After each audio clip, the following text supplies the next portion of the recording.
Sorry about that. Both of our cameras weren't working. Yeah, we just started a new video though. It's okay. I'm not gonna. It's only like. Yeah. Good morning. Happy birthday. And then we're also gonna read that after book 2. Yeah. So welcome back to another episode of Lazarus Out Loud. It's Phoenix's birthday party today. He's gonna be 8 on Monday. Why are you choosing Lazarus Out Loud? Because it's for my channel. We can add you a reading section too if you want, but I was doing this for my channel. Alright. Yeah, he's going to upload an unboxing video to his channel later today, so look out for that. Yeah, we're... And today's my birthday party. It is. We're going to the mini Grand Prix, right? Yeah. It's going to be super fun. He did that a couple years ago, and he just loves it there, so... Why didn't you let me open the present? We're not talking about the present right now. You get to open it later today. But yeah, so... And we're going there early. Yeah, they're going to get there early, and then the party's at 1. I'm going to go back to bed after this video. The party's at 1. You don't have to come if you don't want to. No, I'm coming, buddy. Come on. Huh? I'm coming. What are you talking about? But yeah, Huh? I'm gonna come to your party. Don't worry about it. So yeah, we were reading Harry Potter and the Chamber of Secrets. We're 2 chapters in, which means we're on the 3rd chapter.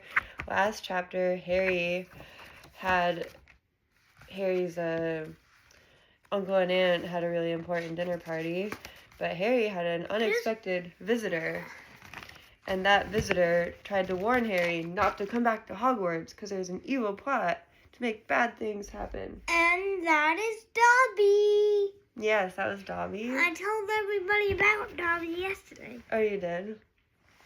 Yeah, Dobby's a character, but No, I told you. I told them. Yeah.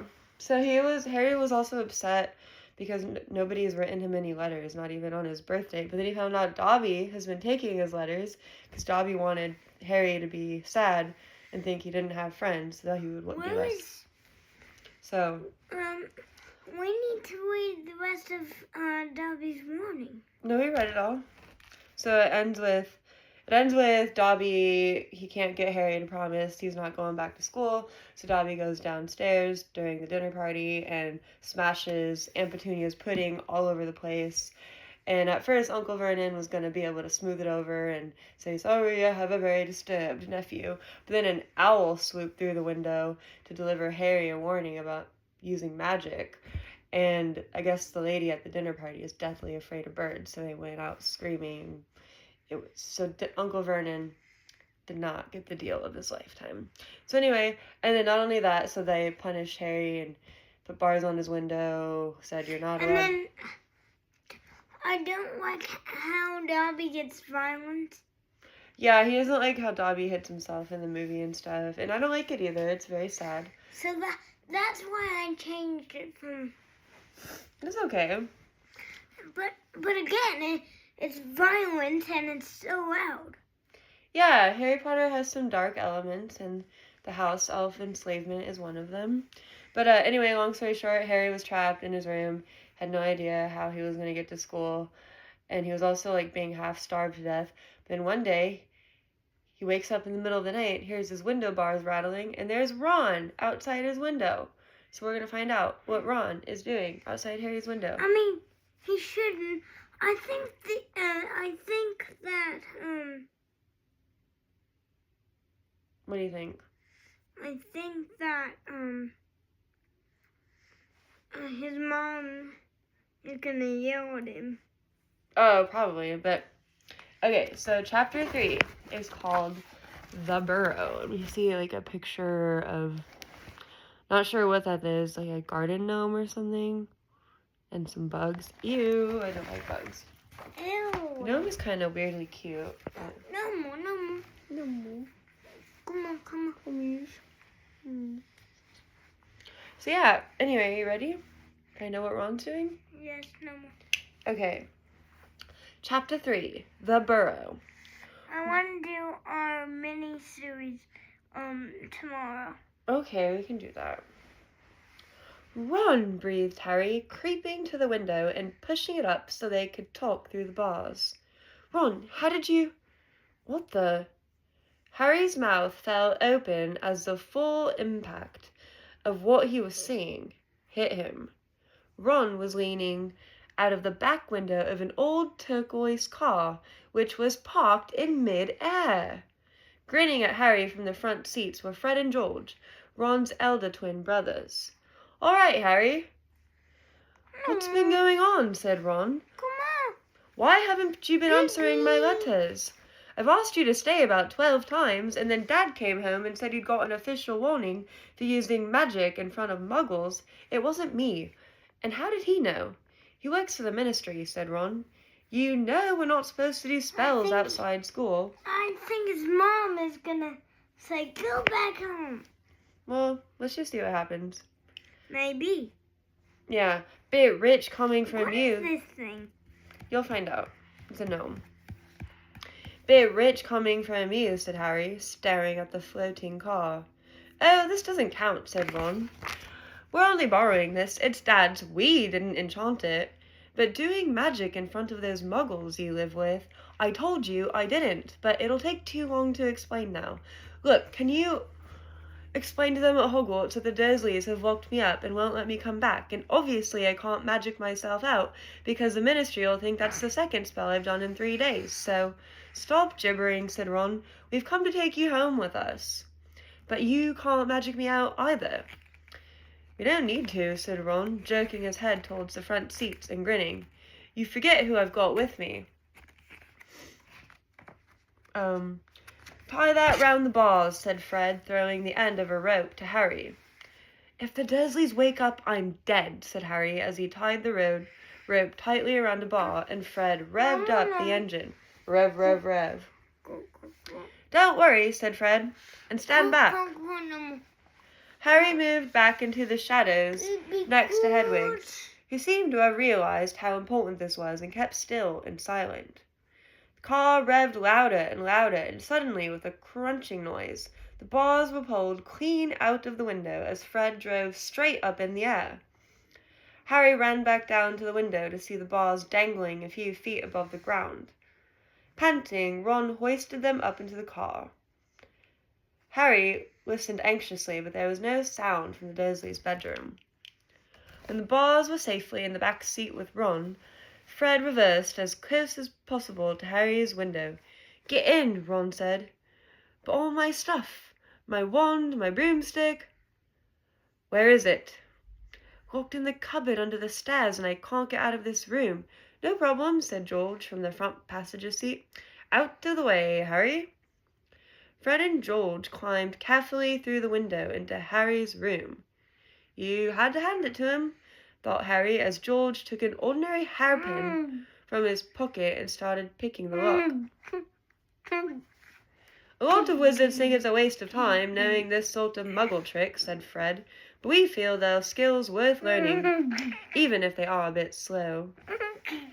There was a small click and the door swung open.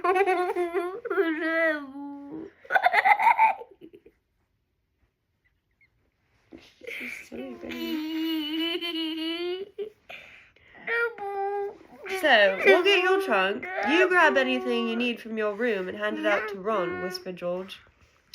"Watch out for the bottom stair, it creaks," Harry whispered back as the twins disappeared onto the dark landing. Harry dashed around his room, collecting his things together and passing them out of the window to Ron. Then he went to help Fred and George heave his trunk up the stairs. Harry heard Uncle Vernon cough. At last, panting, they reached the landing, then carried the trunk through Harry's room to the open window. And then here... Fred climbed into the car to pull with Ron, and Harry and George pushed from the bedroom side. Inch by inch, the trunk slid through the window. Uncle Vernon coughed again. "A bit more," panted Fred, who was pulling from inside the car. "One good push." Harry and George threw their shoulders against the trunk and it slid out of the window into the back seat of the car. "Okay, let's go," whispered George. But as Harry climbed onto the windowsill, there came a sudden loud screech from behind him, followed immediately by the thunder of Uncle Vernon's voice. "That ruddy owl!" "I've forgotten Hedwig!" Harry tore back across the room as the landing light clicked on. He snatched up Hedwig's cage, dashed to the window, and passed it out to Ron. He was scrambling back onto the chest. Why did he say, "I forgot Hedwig"? She made a loud screech, and then the uncle heard it. He was scrambling. Hey. What? So sweet. Was he supposed to bring Hedwig? Yes, buddy, it was an accident. He was in a hurry, so he forgot her, which that's why she yelled. Now Uncle Vernon's awake. Why? Because he's rushing to get out. He's excited. It's like a high-stress situation. They have to be quiet. Okay, his trunk's really heavy. So, he was scrambling back onto the chest of drawers when Uncle Vernon hammered on the unlocked door, and it crashed open. For a split second, Uncle Vernon stood framed in the doorway. Then he let out a bellow like an angry bull and dived at Harry, grabbing him by the ankle. Ron, Fred, and George seized Harry's arms and pulled as hard as they could. "Petunia!" roared Uncle Vernon. "He's getting away! He's getting away!" The Weasleys gave a giant tug and Harry's legs slid out of Uncle Vernon's grasp. As soon as Harry was... Why did he yell, "Petunia"? Because he doesn't want Harry to get away. Come on, you're smart. As soon as Harry was in the car and had slammed the door shut, Ron yelled, "Put your foot down, Fred!" and the car shot suddenly towards the moon. Harry couldn't believe it. He was free. He wound down the window, the night air whipping his hair, and looked back at the shrinking rooftops of Privet Drive. Uncle Vernon, Aunt Petunia, and Dudley were all hanging, dumbstruck, out of Harry's window. "See you next summer!" Harry yelled. The Weasleys roared with laughter, and Harry settled back in his seat, grinning from ear to ear. "Let Hedwig out," he told Ron. "She can fly behind us. She hasn't had a chance to stretch her wings for ages." George handed the hairpin to Ron, and a moment later, Hedwig... Hedwig, what? She's going to fly behind them. Why? Because she wants to fly. She's a bird. She's been trapped. She's get free now. And I thought they went around during the school. Yeah, but it's not school. It's summer. The Dursleys were keeping her locked up. George handed the hairpin to Ron, and a moment later, Hedwig had soared joyfully out of the window to glide alongside them like a ghost. "So, what's the story, Harry?" said Ron impatiently. "What's been happening?" Harry told them all about Dobby, the warning he'd given Harry, and the fiasco of the violet pudding. There was a long, shocked silence when he had finished. "Very fishy," said Fred finally. Why does Dobby get so violent? Because it's a magical enchantment. He's enslaved. He literally has to obey his masters, so when he goes against them, he's magically bound to punish himself. It's just part of his curse. It's a sad situation. Definitely dodgy, agreed George. So he wouldn't even tell you who's supposed to be putting all this stuff. I don't think he could, said Harry. Told you, every time he got close to letting something slip, he started banging his head against the wall. He saw Fred and George look at each other. What, you think he was lying to me? Said Harry. Well, said Fred, put it this way. House elves have got powerful magic of their own, but they can't usually use it without their master's permission. Did he want to run? What?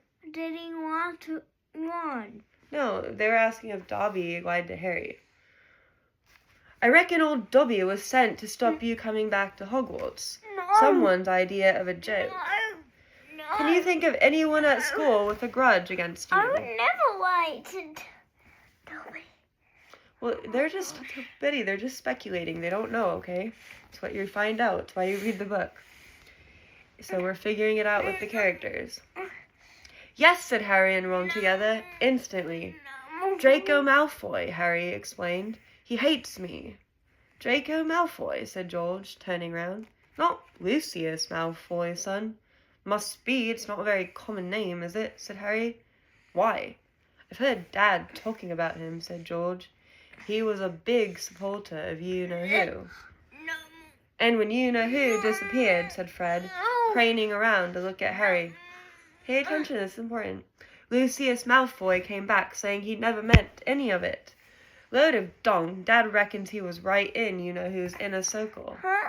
So Malfoy's dad was a supporter of Voldemort. Wow. Harry had heard these rumors about Malfoy's family before, and they didn't surprise him at all. Draco Malfoy made Dudley look like a kind, thoughtful, and sensitive boy. I don't know whether the Malfoys own a house elf, said Harry. Well, whoever owns them will be an old wizarding family, and they'll be rich, said Fred. Yeah, Mum's always wishing we had a house elf to do the ironing, said George. But all we've got is a lousy old ghoul in the attic and gnomes all over the garden. House elves come with big old manors and castles and places like that. You wouldn't catch one in our house. Harry was silent. Judging by the fact that Draco Malfoy usually had the best of everything, his family was rolling in wizard gold. He could just see Malfoy strutting around a large manor house. Sending the family servant to stop Harry going back to Hogwarts sounded exactly like the sort of thing Malfoy would do. Had Harry been stupid to take Dobby seriously? So they think Dobby might have been Malfoy's elf. I think they might be right. Dobby? Yeah, he probably belongs to the Malfoys.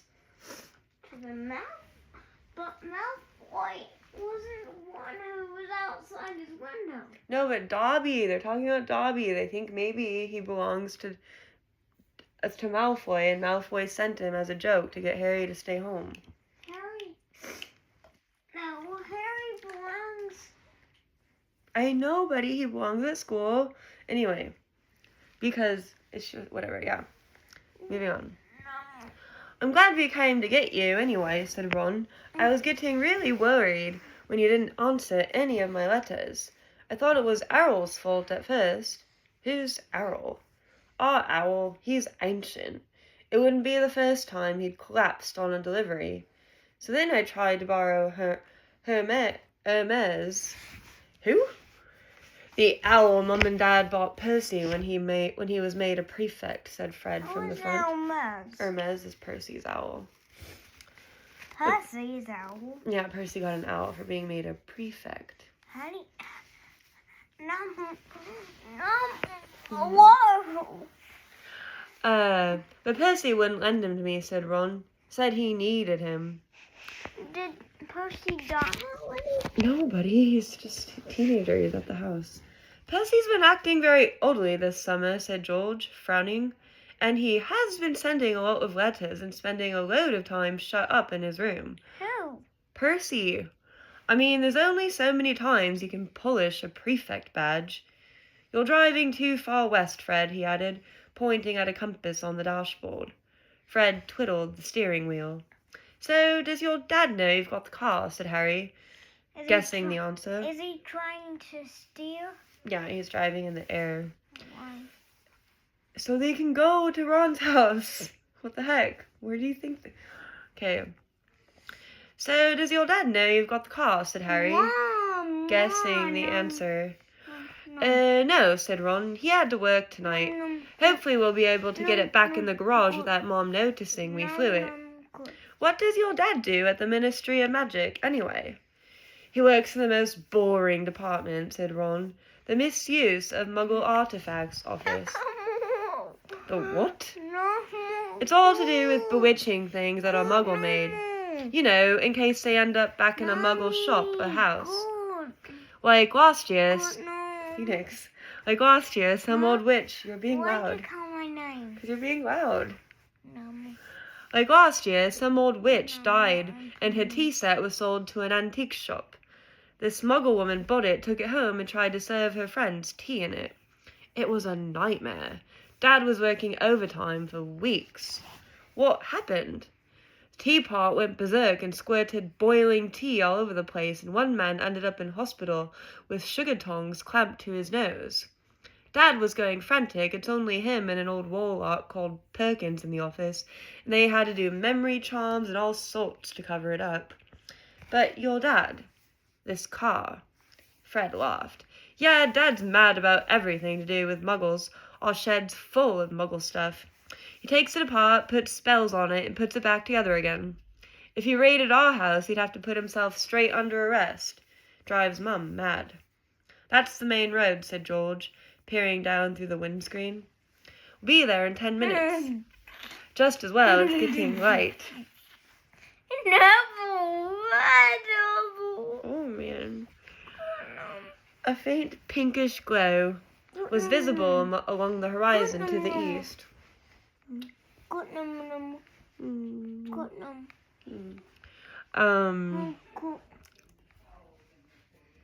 Where are we at?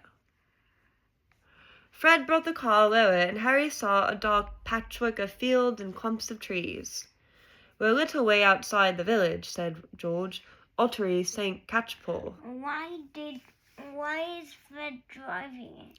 Because someone has to drive it. It doesn't drive itself. It just flies. It's flying, though. It's cool, right? Lower and lower went the flying car. The edge of a brilliant red sun was now gleaming through the trees. Touchdown, said Fred, as with a slight bump they hit the ground. They had landed next to a tumble-down garage in a small yard, and Harry looked out for the first time at Ron's house. Ooh, look at this picture. There they are, soaring over the landscape with the birds. And there's Hedwig in the back. Oh, sorry. Very cool full pager. Ouch. Sorry. My nose. My nose. That's your nose. Okay. Ooh, there's more gnomes. It looked as though... Do you think they're cute or scary? No.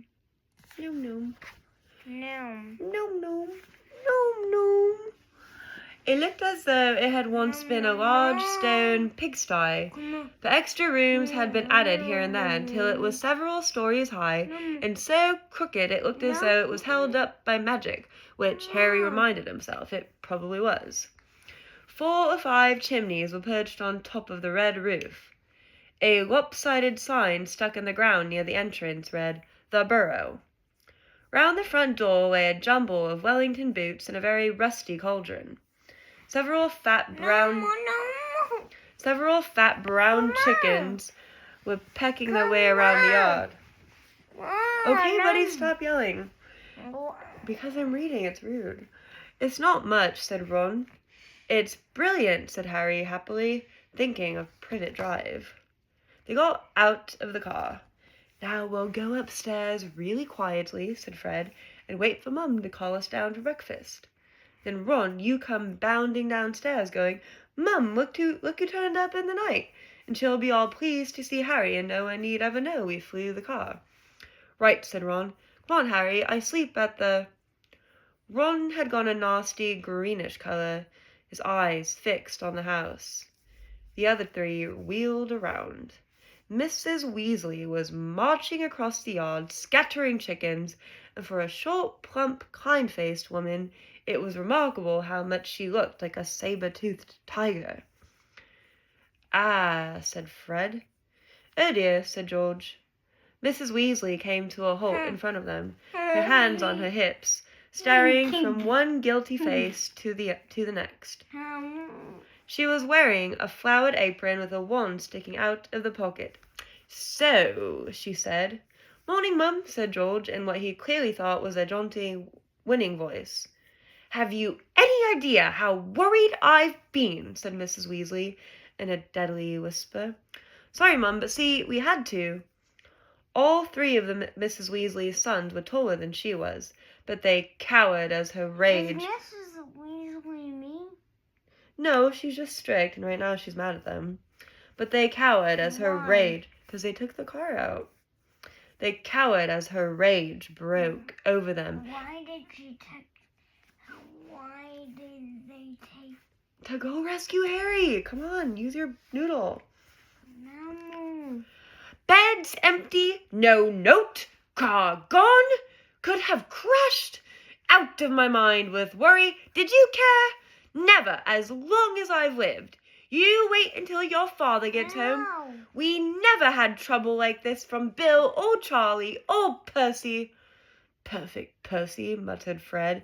You could do with taking a leaf out of Percy's book, yelled Mrs. Weasley, prodding a finger in Fred's chest. You could have died. You could have been seen. You could have lost your father his job. It seemed to go on for hours. Mrs. Weasley had... They're not doing anything wrong. Well, they weren't supposed to take the car in the middle of the night. For sure. Mrs. Weasley had shouted herself hoarse before she turned on Harry, who backed away. I'm very pleased to see you, Harry dear, she said. Come in and have some breakfast. She turned and walked back into the house, and Harry, after a nervous glance at Ron, who nodded encouragingly, followed her. The kitchen was small and rather cramped. There was a scrubbed wooden table and chairs in the middle, and Harry sat down on the edge of his seat, looking around. He had never been in a wizard house before. The clock on the wall opposite him had only one hand and no numbers at all. Written around the edge were things like time to make tea, time to feed the chickens, and you're late. Books were stacked 3 deep on the mantelpiece, books with titles like Charm Your Own Cheese, Enchantment and Baking, and 1 Minute Feasts. It's magic. And unless Harry's ears were deceiving him, the old radio next to the sink had just announced that coming up was Witching Hour, with the popular singing sorceress, Celestina Walbeck. Mrs. Weasley was clattering around cooking breakfast, a little haphazardly, throwing dirty looks at her sons, as she threw sausages into the frying pan.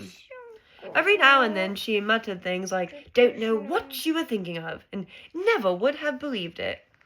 I don't blame you, dear, she assured Harry, tipping 8 or 9 sausages. And on this page is 2 their little garden gnomes. Meet those guys in a second. They're cute. I like them. Tipping 8 or 9 sausages onto his plate. Arthur and I have been worried about you, too. Just last night we were saying we'd come and get you ourselves if you hadn't written back to Ron. That's her husband, their dad. Just last night we were saying we'd come and get you ourselves if you hadn't written back to Ron by Friday. But really, she was now adding 3 fried eggs to his plate. Flying an illegal car halfway across the country. Anyone could have seen you. She flicked her wand casually at the washing up in the sink, which began to clean itself, clinking gently in the background. It was cloudy, Mum, said Fred. You keep your mouth closed while you're eating, snapped Mrs. Weasley. They were starving him, Mum, said George. And you, said Mrs. Weasley. But it was with a slightly softened expression that she started cutting Harry bread and buttering it for him. At that moment there was a diversion in the form of a small, red-headed figure in a long nightdress, who appeared in the kitchen, gave a small squeal, and ran out again. Jenny, said Ron in an undertone to Harry, my sister. She's been talking about you all summer. No, so sweet. Yes, she'll be wanting your autograph, Harry, grinned Fred, but he caught his mother's eye and bent his face over his plate without another word. Nothing more was said until all 4 plates were clean, which took a surprisingly short time. Blimey, I'm tired, yawned Fred, setting down his knife and fork at last. I think I'll go to bed, and you will not, snapped Mrs. Weasley. It's your own fault you've been up all night. You're going to denome the garden for me. They're getting completely out of hand again. Oh, Mum. And you too, she said, glaring at Ron and George. Why did you say no, Mum? Because she's not going to let them go to sleep. She's going to make them denome the garden. You can go to bed, dear, she outed to Harry. You didn't ask them to fly that wretched car. Go to bed. Harry. She's punishing the boys, but not Harry. But Harry, who felt wide awake, said quickly, "I'll help, Ron. I've never seen a denoming." "That's very sweet of you, dear, but it's dull work," said Mrs. Weasley. "Now let's see what Lockhart's got to say on the subject." And she pulled a heavy book from the stack on the mantelpiece. George groaned. "Mum, we know how to denome a garden." Harry looked at the cover of Mrs. Weasley's book. Written across it in fancy gold letters were the words, "Gilderoy Lockhart's Guide to Household Pests." There was a big photograph on the front of a very good-looking wizard with wavy blonde hair and bright blue eyes. As always in the wizarding world, the photograph was moving. The wizard, who Harry supposed was Gilderoy Lockhart, kept winking and cheekily up at them all. Mrs. Weasley beamed down at him. "Oh, he is marvellous," she said. "He knows his household pests all right. It's a wonderful book." "Mum fancies him," said Fred in a very audible whisper. "Don't be so ridiculous, Fred," said Mrs. Weasley, her cheeks rather pink. "All right, if you think you know better than Lockhart, you can go and get on with it, and woe betide you if there's a single gnome in that garden when I come out to inspect it." Yawning and grumbling, the Weasleys slouched outside with Harry behind them. The garden was large and, in Harry's eyes, exactly what a garden should be.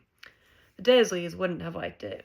There were plenty of weeds and the grass needed cutting, but there were gnarled trees all around the walls, plants Harry had never seen spilling from every flower bed, and a big green pond full of frogs. "Muggles have garden gnomes too, you know," Harry told Ron as they crossed the lawn. "Yeah, I've seen those things I think are gnomes," said Ron, bent double with his head in a peony bush, like fat little Father Christmases with fishing rods. There was a violent scuffling noise. The peony bush shuddered, and Ron straightened up. "This is a gnome," he said grimly. "Get off me! Get off me!" squealed the gnome. It was certainly nothing like Father Christmas. It was small and leathery looking, with a large, knobbly, bald head exactly like a potato. Ron held it at arm's length as it kicked out at him with its horny little feet.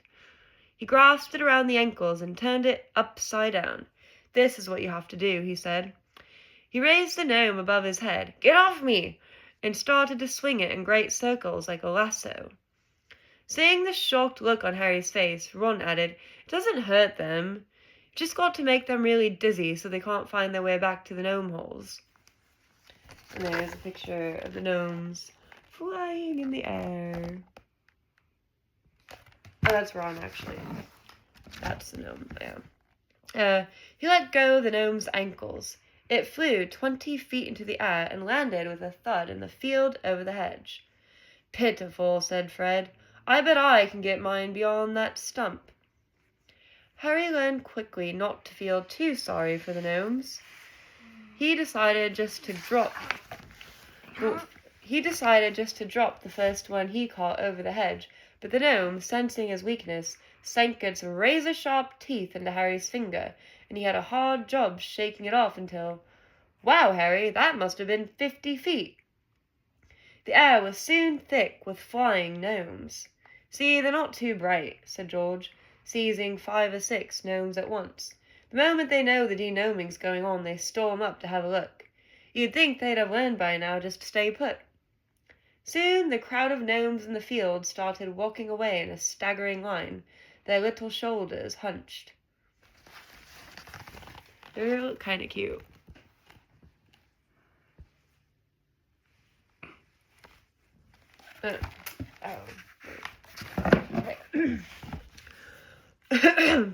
"They'll be back," said Ron, as they watched the gnomes disappear into the hedge on the other side of the field. "They love it here. Dad's too soft with them. He thinks they're funny." Just then the front door slammed. Huh? There was a noise I heard. Oh, it's nothing. We're just reading. "He's back," said George. "Dad's home." They hurried through the garden and back into the house. Mr. Weasley was slumped in a kitchen chair with his glasses off and his eyes closed. He was a thin man, going bald, but the little hair he had was as red as any of his children's. He was wearing long green robes, which were dusty and travel-worn. "What a night," he mumbled, groping for the teapot as they all sat down around him. 9 raids. 9! An old Mundungus Fletcher tried to put a hex on me when I had my back turned. Mr. Weasley took a long gulp of tea and sighed. "Find anything, Dad?" said Fred eagerly. "All I got were a few shrinking door keys and a biting kettle," yawned Mr. Weasley. "There was some pretty nasty stuff that wasn't my department, though." Mortlake was taken away for questioning about some extremely odd ferrets, but that's the Committee on Experimental Charms, thank goodness. "Why would anyone bother making door keys shrink?" said George. "Just muggle baiting," sighed Mr. Weasley. "Sell them a key that keeps shrinking to nothing so they can never find it when they need it. Of course, it's very hard to convict anyone because no muggle would admit that key just keeps shrinking. They'll insist they just keep losing it. Bless them, they'll go to any lengths to ignore magic, even if it's staring them in the face. But the things our lot have taken to enchanting you wouldn't believe. Like cars, for instance." Mrs. Weasley had appeared, holding a long poker like a sword. Mr. Weasley's eyes jerked open. He stared guiltily at his wife. "Cars, Molly dear." "Yes, Arthur, cars," said Mrs. Weasley, her eyes flashing. Imagine a wizard buying a rusty old car and telling his wife all he wanted to do with it was take it apart to see how it worked, while really he was enchanting it to make it fly. Mr. Weasley blinked. "Well, dear, I think you'll find that he would be quite within the law to do that, even if he maybe would have done better to tell his wife the truth. There's a loophole in the law, you'll find. As long as he wasn't intending to fly the car, the fact that the car could fly wouldn't." "Arthur Weasley, you made sure there was a loophole when you wrote that law," shouted Mrs. Weasley, "just so you could carry on tinkering with all that muggle rubbish in your shed. And for your information, Harry arrived this morning in the car you weren't intending to fly." "Harry," said Mr. Weasley blankly. "Harry who?" He looked around, saw Harry, and jumped. "Good Lord, is it Harry Potter? Very pleased to meet you. Ron's told us so much about." "Your sons flew that car to Harry's house and back last night," shouted Mrs. Weasley. "What have you got to say about that, eh?" "Did you really?" said Mr. Weasley eagerly. "Did it go all right?" I mean, he faltered, as sparks flew from Mrs. Weasley's eyes. That was very wrong, boys. Very wrong indeed." "Let's leave them to it," Ron muttered to Harry as Mrs. Weasley swelled like a bullfrog. "Come on, I'll show you my bedroom." They slipped out of the kitchen and down a narrow passageway to an uneven staircase, which zigzagged its way up through the house. On the third landing, a door stood ajar. Harry just caught sight of a pair of bright brown eyes staring at him, for it closed with a snap. "Ginny," said Ron, "you don't know how weird it is for her to be this shy. She never shuts up, normally." They climbed 2 more flights until they reached a door with peeling paint and a small plaque on it saying "Ronald's Room." Harry stepped in, his head almost touching the sloping ceiling, and blinked. It was like walking into a furnace. Nearly everything in Ron's room seemed to be a violent shade of orange. The bedspread, the walls, even the ceiling. Then Harry realized that Ron had covered nearly every inch of the shabby wallpaper with posters of the same 7 witches and wizards, all wearing bright orange robes, carrying broomsticks, and waving energetically. "Your Quidditch team," said Harry. "The Chudley Cannon," said Ron, pointing at the orange bedspread, which was emblazoned with 2 giant black C's and a speeding cannonball, 9th in the league. Ron's school spellbooks were stacked untidily in a corner, next to a pile of comics which all seemed to feature the adventures of Martin Miggs, the Mad Muggle. Ron's magic wand was lying on top of a fish tank full of frog spawn on the windowsill, next to his fat grey rat Scabbers, who was snoozing in a patch of sun. And there's Scabbers. Or is that Scabbers? And here's a picture of the Burrow at sunrise from outside. It's so pretty. It's like a baby castle.